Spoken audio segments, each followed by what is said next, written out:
Olá, meus irmãos. A paz do Mestre Jesus esteja com todos vocês.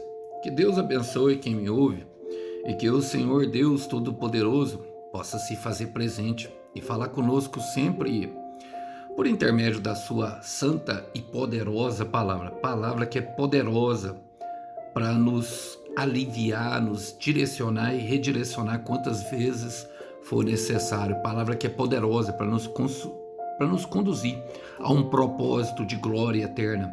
Bom, creio que assim quem está aqui comigo assim deseja agradar o coração do Pai e viver de fato milagres. Vamos embora. Vamos embora para mais uma conversa. O texto hoje para nossa breve reflexão, ela encontra-se no Evangelho de Jesus Cristo, segundo o autor e evangelista Lucas. Quero ler com vocês o capítulo 9, a partir do verso 51, para aquilo que o Senhor quer falar conosco no dia de hoje. Diz assim: como se aproximava o tempo de ser elevado aos céus, Jesus partiu com determinação para Jerusalém. Enviou mensageiros adiante até um povoado samaritano, a fim de fazerem os preparativos para sua chegada. Contudo, os habitantes do povoado não receberam Jesus. Eu quero repetir: contudo, os habitantes do povoado não receberam Jesus, porque parecia evidente que ele estava a caminho de Jerusalém. Percebendo isso, Tiago e João disseram a Jesus: Senhor, quer que mandemos cair fogo do céu para consumi-los? Jesus, porém, se voltou para eles e os repreendeu, e seguiram para outro povoado. Glória a Deus, irmãos.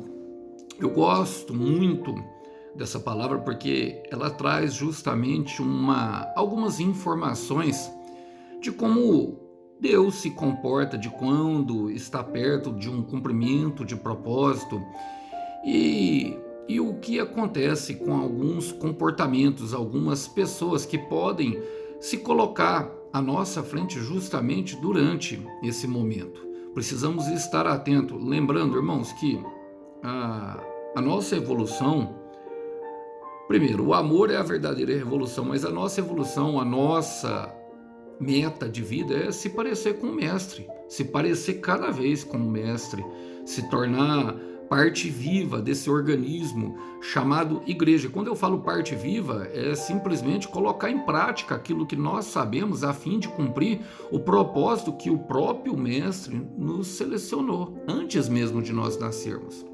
E pensando nisso, eu quero trazer aqui esses versículos para a nossa vida. A palavra diz assim: como se aproximava o tempo de ser elevado ao céu, Jesus partiu com determinação para Jerusalém. Já é sabido, sabemos que Jerusalém é o centro da vontade de Deus. Ele fala: importa-me caminhar, Lucas 13:33, caminhar hoje, amanhã e depois de amanhã, porque nenhum profeta pode ser morto fora de Jerusalém. Então, o nosso caminho sempre é para o centro da vontade de Deus. Agora nós percebemos aqui a ação de Deus, porque a palavra diz como se aproximava o tempo de ser elevado, ou seja, num tempo de exaltação. Era o tempo que ele voltaria, ele passaria pelo madeiro, cumpriria todo o propósito final da passagem dele terrena como o rei de Nazaré, e depois voltaria ao Pai para de lá governar e nos preparar para nos levar para lá. Então, no tempo de cumprimento, meu irmão, da palavra, no tempo de cumprimento da promessa, Deus terá um mover mais efetivo. Deus terá um mover mais consistente. A palavra fala que ele partiu com determinação. Embora nós percebemos que durante a história isso não quer dizer correspondendo a um avanço geográfico, e sim, de fato, a concluir as obras que o Pai lhe dera.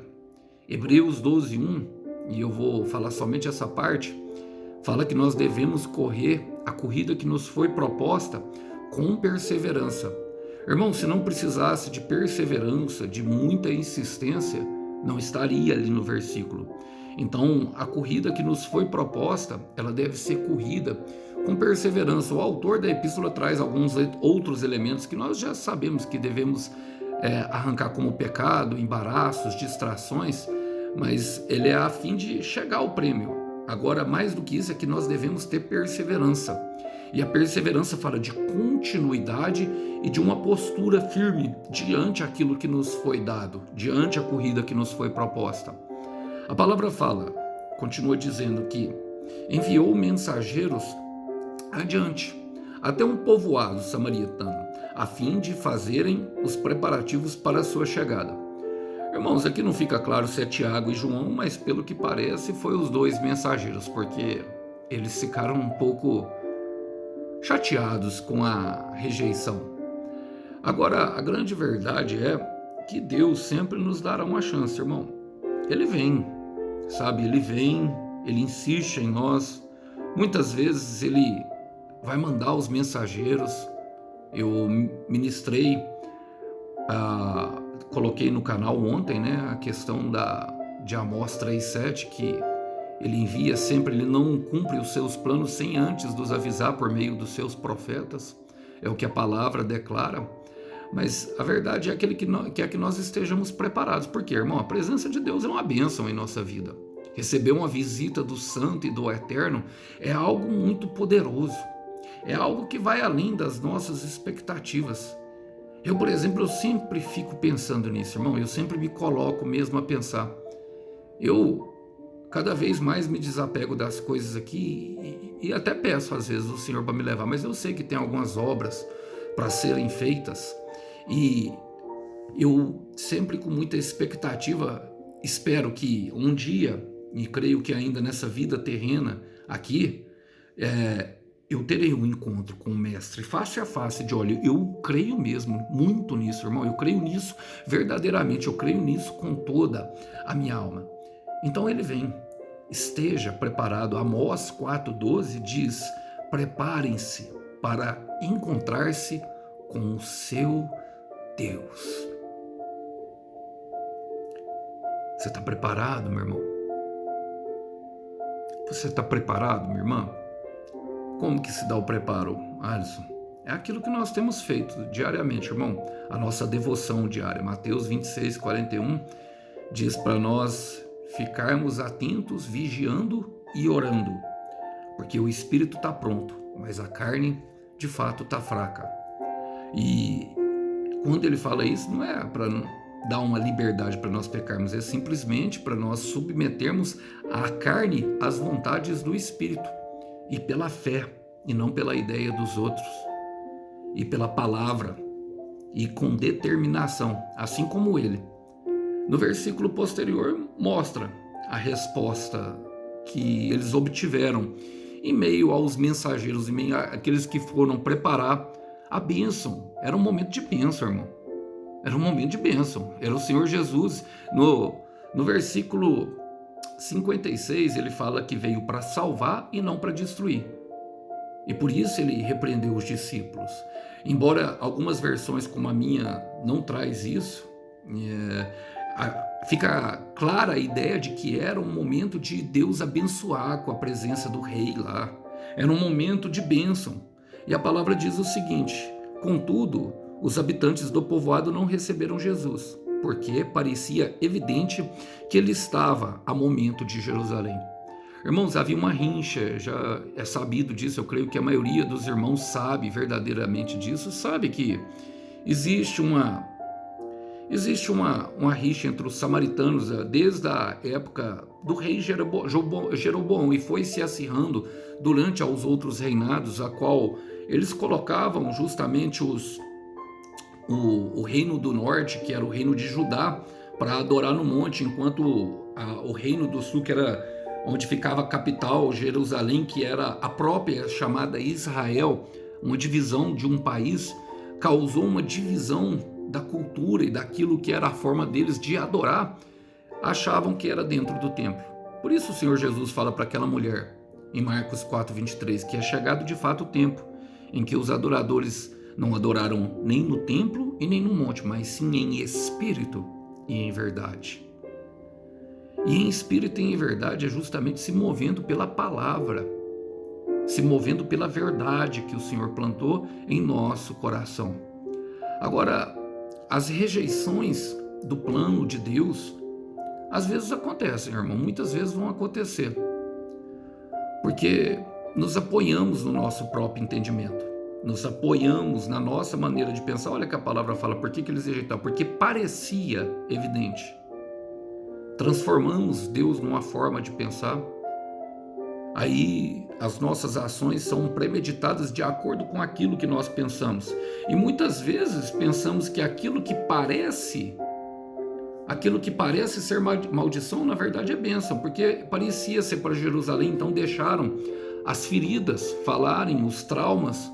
A presença de Jesus naquele lugar, de fato, seria a maior bênção que aquele povoado já teve. Não há relatos de que ele volte, é um povoado ali na região. Samaria é como se fosse um estado, é como se fosse Minas Gerais. Ele tem um encontro com a mulher depois fora da cidade, fora da região, no poço. E ali fala do plano de Deus de salvar, porque Samaria era de fato uma cidade querida. Samaria era a capital, na verdade, daquela região. Eu me enganei, me perdoa. Mas eles não conseguiram. Era um povoado, era uma região que não aceitou, porque parecia que eles estavam indo ter com os inimigos. Parecia que ele fazia parte dos inimigos. Enquanto, na verdade, o Senhor queria abençoar. A gente vê na conversa dele com a mulher samaritana: como você, sendo judeu, vem me pedir água de beber? Toda fechada, toda trancada. E Jesus, com muito amor, fala para ela.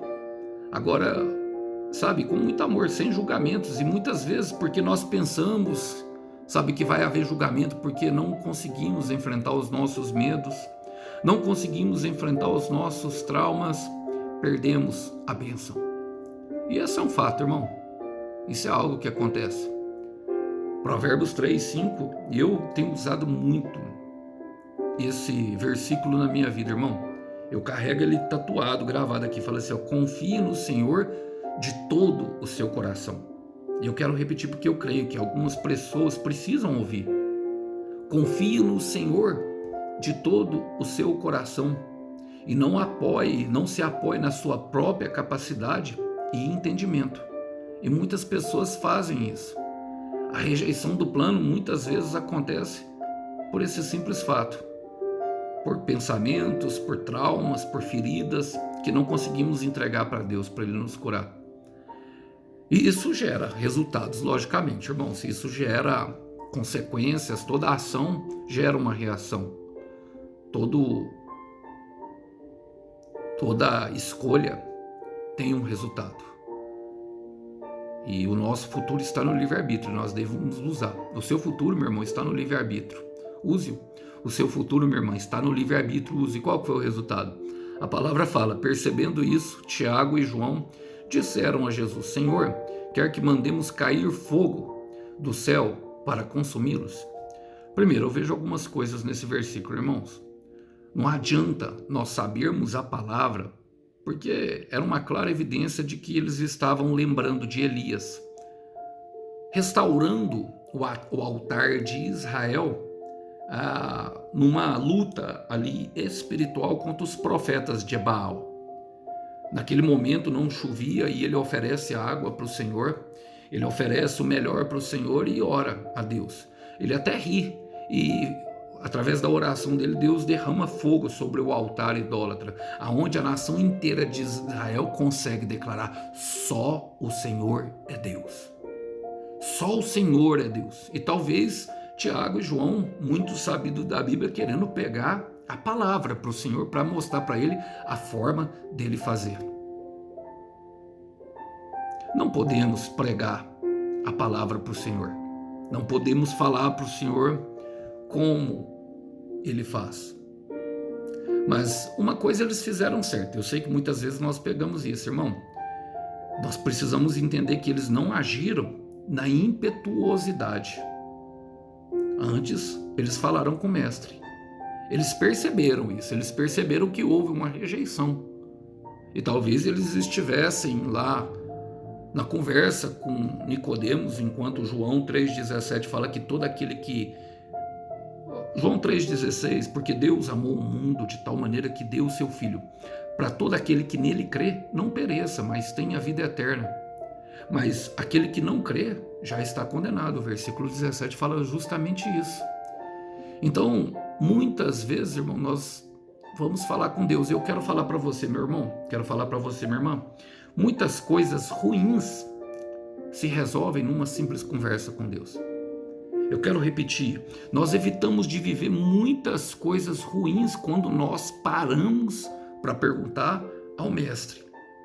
Muitas coisas ruins são evitadas quando nós tiramos um tempo de oração, quando nós falamos com Deus antes, irmão. Quando nós falamos com Deus antes. E a oração deve ser constante. Eles foram falar com o Mestre. Eu não sei qual é o momento que você tem vivido, meu irmão. Eu não sei qual é a dificuldade. Eu não sei o que é que trouxe aflição ao teu coração. Não sei, minha irmã, de fato o que está acontecendo aí. Mas sei de uma coisa. Pode se resolver com uma simples conversa. Efésios 6,18 diz o seguinte: orem no Espírito em todas as ocasiões, com toda a oração e súplica, fiquem alertas, não a desanimem e continuem orando fervorosamente por todos os cristãos em toda a parte. E a palavra fala o que Jesus, tanto que Jesus não concordou, ele fala: Jesus, porém, se voltou para eles e os repreendeu. Eu percebo duas coisas, irmão. Primeiro, o erro dos discípulos, aquilo que eles estavam pensando erroneamente, até mesmo por causa do conhecimento da palavra, não afastou o Mestre. Jesus não se afastou quando eles manifestaram a sua vontade. Jesus não vai se afastar de você, meu irmão, porque você está contando o que tem dentro do seu coração. Jesus, minha irmã, não vai se afastar de você porque você está abrindo o coração para Ele. Não se afastará. Não se afastará. Perceba, olha, Jesus porém, e essa conjunção porém é justamente um ímpeto de alguém que ama, porém se voltou para eles. É como se ele estivesse dando um passo para mais perto. É como se ele estivesse se aproximando mais. Toda vez que nós falamos com ele, abrimos o nosso coração, ele se aproxima mais. Nem sempre, irmão, é da forma como nós pensamos, mas Jesus não se afastou. Não se afastou, meu irmão. Não se afastou. Olha, eu gosto muito de um salmo que mostra essa característica do nosso Pai, a característica do nosso Deus. Ele não se afasta de nós. Salmo 145, versículo 18 diz o seguinte: ele se aproxima de todos os que pedem a sua ajuda, que clamam por ele com um coração sincero. Eu estou pregando aqui para pessoas que estão com dificuldade de entregar os seus medos e anseios. Eu estou pregando aqui para pessoas que estão com dificuldade de fazer a coisa certa porque pensa que o Senhor está longe e que às vezes a palavra é até uma mentira. Eu estou pregando aqui para pessoas que sentem-se envergonhados, não se sentem dignos. Quem é digno, irmão? Quem é digno, minha irmã? Outra coisa que eu percebo: se voltou para eles e os repreendeu. Nem sempre nós receberemos aquilo que nós estamos pedindo, irmão. Às vezes nós vamos receber aquilo que nós estamos precisando. E num momento ali de raiva, a qual nós estamos sofrendo rejeição, como que nós queremos que caia fogo do céu e que Deus resolva aquilo num ato impetuoso, como está aquela impetuosidade toda no coração deles? Como nós queremos, irmão, que isso aconteça, mas nem sempre vai ser da forma que nós queremos. E porque, irmão, Tiago e João é crente?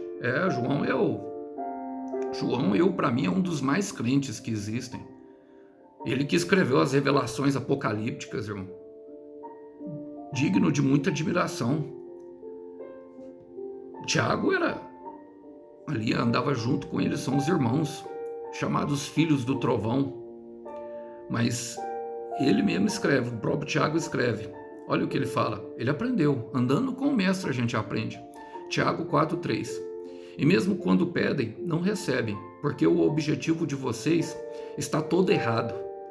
Vocês só querem o que dará prazer a vocês. Às vezes nós só queremos que Deus resolva o problema.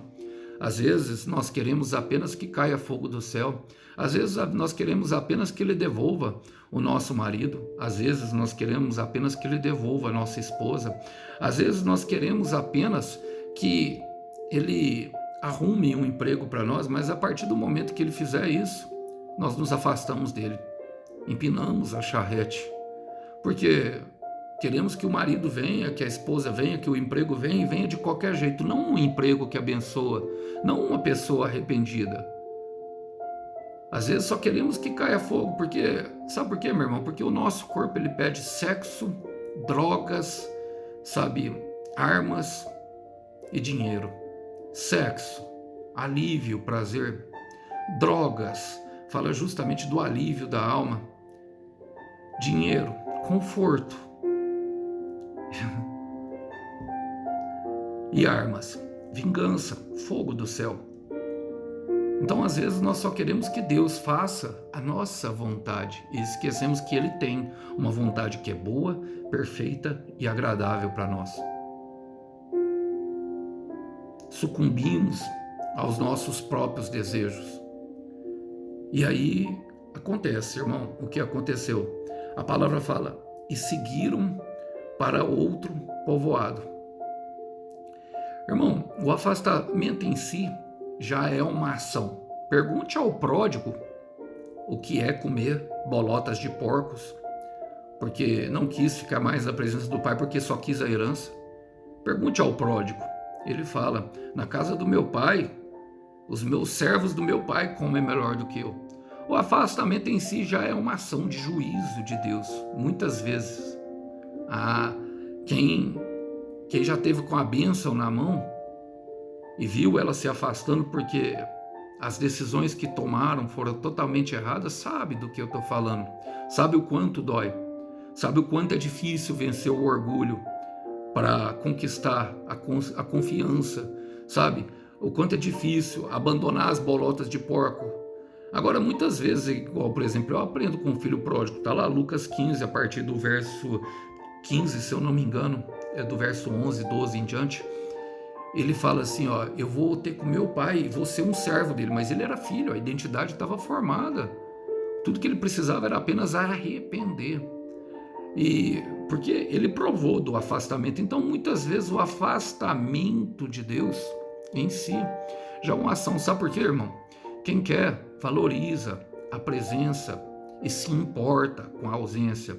Quem quer, vence os seus medos, os seus traumas para ficar perto. Quem quer, meu irmão, quem quer, minha irmã, sabe, luta contra um sistema opressor, até mesmo de pessoas que trabalham como agentes de Satanás para anular o propósito dentro de nós com informações que são mentirosas e fingidas. Quem quer, luta pelo aperfeiçoamento pessoal num gesto altruísta apenas para te agradar e para ficar perto de você.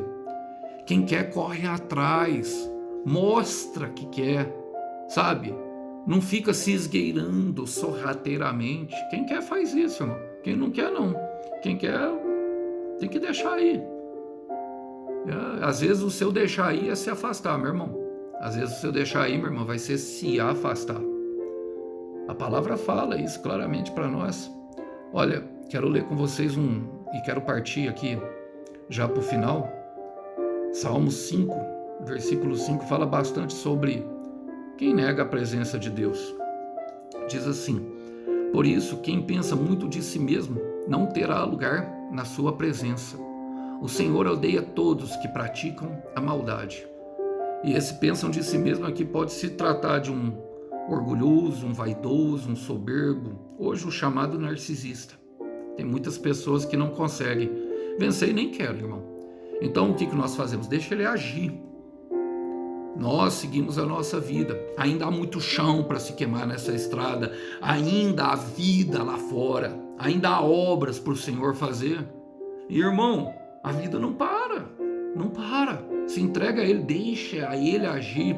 Ele age com propósito. Se voltar como o filho pródigo é porque, às vezes, encontrou o amor e se arrependeu. Se não, irmão, Deus tem algo melhor lá na frente. João 4,10, ele encontra com a mulher e ele fala, se você ao menos soubesse o presente que Deus tem para você, você me pediria e eu não insistiria com você, não era eu que estaria insistindo com você. Então, eu quero deixar essa mensagem aqui, eu não sei para quem eu falo, irmão, não sei para quem ela vai alcançar o coração. Muitas vezes nós vamos ter que agir com determinação e deixar nas mãos de Deus. Ele sabe o que é melhor para nós, Ele sempre sabe. Que os irmãos possam ficar com essa breve mensagem. A paz do Senhor Jesus esteja com todos. Até uma próxima. Tchau, tchau.